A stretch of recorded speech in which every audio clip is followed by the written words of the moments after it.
तभी वहां पर एक तरुण सन्यासी उपस्थित होता है।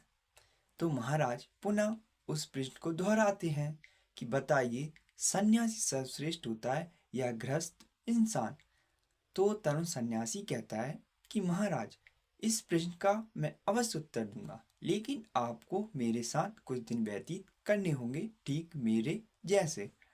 तो महाराज बिना कुछ कहे उसके पीछे चल देते हैं। कुछ दिनों पश्चात वह एक देश की बड़ी राजधानी में पहुंच जाते हैं।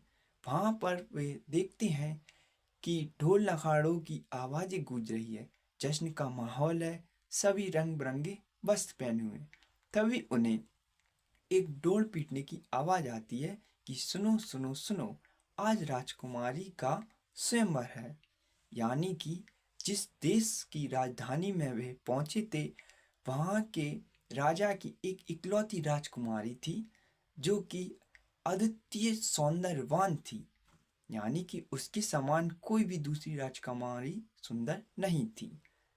अब बात ये थी कि उस स्वयंवर में हमारे राजा और सन्यासी भी जा पहुंचते हैं। तो राजकुमारी बारी बारी से सभी राजकुमारों के ओर वरमाला लेकर बढ़ती है, लेकिन वह सभी राजकुमारों से असंतुष्ट थी। उसे कोई भी राजकुमार पसंद नहीं आया।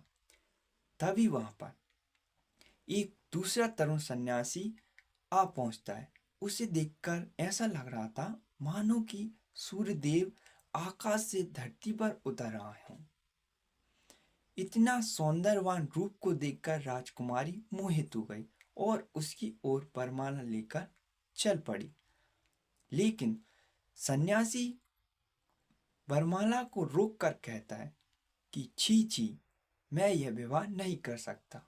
लेकिन राजकुमारी के पिता महाराज यह सोचते हैं कि शायद यह सन्यासी यह सोच रहा है कि मैं एक निर्धन हूँ और राजकुमारी तो बड़ी ही धनवान है, तो मैं यह विवाह कैसे कर सकता हूँ।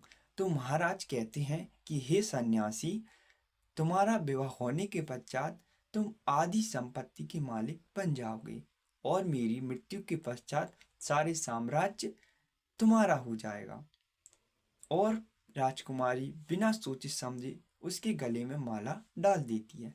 लेकिन वह सन्यासी उस माला को निकाल के फेंक देता है और फिर से कहता है कि छी छी, मैं एक सन्यासी हूँ, मैं यह विवाह कदापि नहीं कर सकता। और ऐसे कटु वचन बोलकर वह जंगल की ओर निकल जाता है।